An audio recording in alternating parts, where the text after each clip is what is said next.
एक जंगल में रानी चिड़िया अपने पति बंटी कबूतर के साथ रहती थी। एक दिन वो उससे बोलती है, बंटी कबूतर, तुम्हें पता है आज क्या खास दिन है?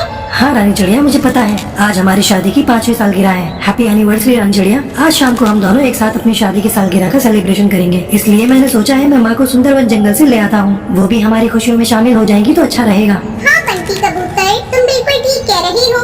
ये कहकर बंटी कबूतर वहाँ से सुंदरवन जंगल के लिए निकल जाता है।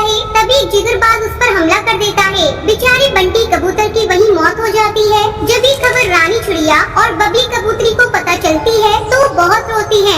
रानी चिड़िया तुम रो मत, बेटा तुम्हारे रोने से बंटी कबूतर वापस नहीं आएगा। मेरी ही गलती है, वो मुझे ही लेने के लिए आ रहा था। काश मैं जिद नहीं करती तो आज मेरा बेटा जिंदा होता। रानी चिड़िया रोते हुए बबली कबूतरी से कहती है, नहीं माँ जी, आप अपने आप को कसूरवार मत समझिए। बंटी कबूतर की बस इतनी ही जिंदगी थी, अब क्या कर सकते हैं? आप अपने आप को दोष मत दीजिए। तभी बबली कबूतरी रानी चिड़िया से कहती है, बेटा बंटी कबूतर की तो जिंदगी इतनी थी, लेकिन तुम्हारी तो पूरी उम्र पड़ी है। तू कैसे अकेले गुजारेगी बेटा? मेरी मान तो दूसरी शादी कर ले।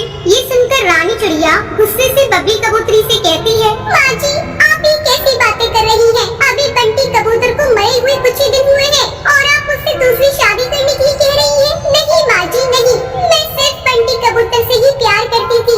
आगे से आप मुझसे कभी भी इस बारे में बात मत कीजिएगा। ये कहकर रानी चिड़िया वहाँ से चली जाती है। ऐसे ही काफी साल गुजर जाते हैं। रानी चिड़िया बहुत उदास रहने लगती है। एक दिन बबली कबूतरी की पड़ोसन हरी तोती वहाँ आती है। बबली कबूतरी, आप रानी चिड़िया की दूसरी शादी क्यों नहीं कर देती? कब तक वो अकेली जिंदगी गुजारेगी? हरी तोती, मैंने तो कई बार उससे इस बारे में बात करने की कोशिश की है, लेकिन वो मेरी एक नहीं सुनती।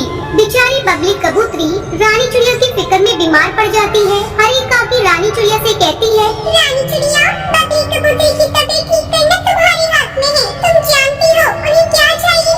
बस मैं अपनी सहेली बबली कबूतरी को खोना नहीं चाहती।